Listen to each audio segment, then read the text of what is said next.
Where does the money go when you buy a new condo, meaning a pre-construction condo? How much does the builder actually make? So this is exactly what I'll be breaking down for you on this reaction video on this week's episode of Prime Properties TV. Now, if you're looking for some help on how to navigate the real estate market, essentially starting next week after Labor Day, make sure you book a call with me while I still have a couple time slots left before kind of like sign off for the long weekend, because I think there's going to be some interesting things that happen in the fall market that I will save for next week's video, but it's going to be, I think, a little bit more activity than most people think, but not the level of activity that people want, if you know what I mean, right? So if you want to chat about what you plan to do and see if it makes sense in the fall, you can do so by booking a call with me using the link that's on the screen right here. It's www.chatwithzen.com. Simply click on the date and a time that works best for you. And then when you see the prompt, fill in your name, email, mobile phone number, and the question you have for me, and then we'll chat then. Good day, Toronto. Welcome to another episode of Prime Properties TV. My name is Zhen, and if you're enjoying the content I'm putting out there, do me a favor and like and subscribe. So the article we'll be reviewing today is, where does the money go when you buy a new Toronto condo? So pre-construction, right? And essentially the article talks about a breakdown. Now, they want to preface this article saying that, look, we're at like 20-year, 2-decade low in terms of new construction, so pre-construction condo sales, because nobody's buying these things because they're elevated, and there's a lot of stories of risk, and a lot of people who are buying it were kind of just trying to flip the paper on assignment, and obviously that's not working. And a lot of people are underwater right now and just kind of being barely saved right now with blanket appraisals. That's a nutshell what's happening, why people are afraid, and why sales are very low, right? And I do want to call out one thing here where it says the benchmark price of a new condo was about 1.2 mil. It's not. Well, it is, but it's not what people are thinking. It's just that group of units that are buying is averaging at that price point in that month, meaning that it's on a higher end right now. And the reason it's on that is because investors who generally buy the cheapest unit of that type, 1 bedroom, bachelor's to 2 bedroom, they're not really buying it. The people who are buying these properties right now tend to be people maybe who are downsizing, or they have the funds to buy something larger and can wait. So that's why these tend to skew on the larger side, where people have more money and they have more time for this thing to build, right? So this all kind of started because there's a coalition with 19 developers that said, look, if the city cuts the development charges, so we're going to call these taxes in this video, that they're going to pass on these home savings dollar for dollar to people who buy these pre-construction.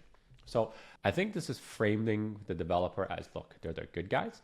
And I think to an extent, most are. They're just trying to feed the cycle and feed their business. So if you remove, say, their taxes to an extent, and then allows them to continue building and keeps their business going, and they can continue making the profits, because let's say, the profits on this thing as a percentage is the same, but the amount you're selling is a little bit less, their profits are still going to be there, and they still can build, and they have a business to run. Whereas right now, because everything is so high, everything is just stuck, right? 20-year low in sales. So I think it's framed as a sense that, hey, we want to build, but the taxes are so high, right? So I think, tactically these $90 are smart. Do I think it's going to go anywhere? Probably not. So a lot of, these topics are framed in the sense that greedy developers. And I don't think developers are greedy. I think they provide a purpose in our housing crisis where they are the ones who can build, because let's be real, if we were to rely on our government to build, the crisis would probably be worse. Yeah. But we can look at what the profit margins for a lot of these developers are. So the article goes into percentages, but this is just an easier frame of reference. So you can see most developers profit somewhere between 7 to 15%, right? It says 13 here, but 15 is fine. So 15 is on the healthier side, 7 is on the lesser side. And the reason you need to generally hit at least 7% is, unless you're like one of the big boy builders, you need to go to the bank to get millions and millions of dollars of loans to actually fund and build this thing. And if the bank says, hey, your profit margins are so thin, if there's any overrun, you're going to be underwater and we're not going to get our money back. So that's why they need a certain percentage to lend. Now, is this a lot of money on 40-story building? 100%. It's a lot of risk.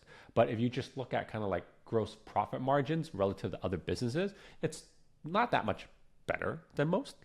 As an example, restaurants have a profit margin of 4 to 5%, mainly off alcohol. It's not great. Scotiabank Arena, if you buy a beer, it's probably 500-600% profit margin. Do you see what I mean? So the margins here aren't great for how much risk you have to take. But the key thing here really is that your land value generally doesn't change, right? Because a lot of people can squat on the land if they don't need to sell it. Then your construction cost is what generally goes up, right? Because the materials have to, get more expensive, especially if we're importing them right now. And then the soft costs generally like, your permits, your architects, your planners, your like agriculture study, your wildlife study, your arborist, all of them cost money too. And then the key thing here is that your government charges are anywhere between 18 to 22%. So this is actually a very large amount. So on average, your condo development charges are eat up $160,000. So what if the $160,000 just gets passed on to the buyer, right? So your $600,000 condo becomes $450,000. Is that going to be a lot more enticing? Yeah, absolutely, right? But the problem here lies in the fact that the city is using a lot of this money to pay for infrastructure, right? So you can see here, the development charges help pay for infrastructure needed for new developments such as roads, transit, water, and sewer infrastructure, community centers, fire, and police facilities. But here's the challenge. While development charges are essentially maintaining the city's growth, losing them will mean higher property taxes or user fees or declining services. So you're kind of backing up the city saying, hey, look, we need these development charges to continue developing the city so that we have all the infrastructure, and 100% agree with that. But the developer is saying, look, these fees are being so expensive and so much of this money for growing the city is coming from development that it's getting in the way of actually growing the city. So you can see how the two of them are butting head. And when these two butt heads, generally, I would say the government side wins. And the reason why, and we have to just like put on our thinking hats, like the incentive structure is the person who is in government or in power right now, it's very unpopular to find revenue or like taxes from different sources. And if you tax other people in different ways, they're not going to vote you back in. So if you are, say, like, the MPP of Rosedale, and you come in and say, hey, look, I'm going to increase property taxes 20% so that we can fund these things, the people who vote you in are not going to be happy. So it's just easier as a politician to be like, hey, look, we need money to fund these things, and we're just going to take it from people who have a smaller kind of like sense of voting.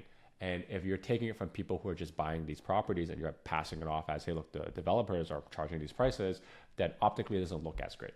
And I've said in many, many videos before, if I want to see the city grow and everybody flourish, I actually rather pay higher property taxes. Toronto has some of the lowest property taxes at like 0.69%. So it's very, very low relative to the values of the property. So can it double? Yeah, it probably can. And then maybe these development charges can come down and we can actually, build more properties to house other people. Because the way I see it, and I've said it many times, is anyone who is buying these pre-construction, and the buck stops at the first-time home buyers, because the investors who have the time horizon to buy this thing generally either holds it or they sell it back to someone who's buying the first-time home buyer because it's the lowest rung on the real estate ladder. So these first-time home buyers are essentially subsidizing the entire city for their development. So, but why not have the people who own property, especially like, if we have owned property for 10 years, pay a little bit higher property taxes so the city can grow? Because if the city grows, prices may also go up as well, right? So I actually think, having all this development charges fall upon the first-time home buyer is probably terrible. But unfortunately, the system is set up in this manner, and it's so hard to unwind all of it that I think it's going to continue going this way. How I see this playing out, it really is going to be this. Let's say financing costs comes down because the interest rates come down. Let's say construction costs comes down a little bit because it's a little bit deflationary in this kind of like recessionary time. Maybe we can build for like 5% cheaper, right? It won't move the needle per se, but some people can build and then prices come down a tiny little smidgen. But then at that time, because we have so little sales, it gives time for incomes to catch up a tiny, tiny bit like it has in the 90s. And then when we kind of get to the tail end of like the 5-6 years where, we're not selling anything, then probably we have a little bit of a supply shortage when more people are immigrating here, then it can ramp back up and then the construction pipeline can ramp back up. But at the moment right now, there's not that much value to buying a new condo right now when you can buy a resale down the street for like 20% cheaper, right? And that's just kind of where we are. Anyways, I hope this gives you an idea of what's happening in the real estate market. And I've said this in the past few videos, there is merit in buying a condo right now for lower than replacement costs, because I don't think development charges are coming down. I don't think the hard costs are coming down. Maybe the soft costs are coming down a little bit, but it's not enough to move the needle when your new pre-construction condo is like 20% more expensive than your resale, right? Like I don't think the pre-con condos are coming down 20%. So that spread of 20% is value if you can find the right building in the right location. And if you do want to chat up with that, you could do so by booking a call with me using a link that's right here, www.chatwithzhen.com. Until next time, your move, your future. See ya. Now that you're done watching this one, how about this one or this one? You know what? Just watch them both.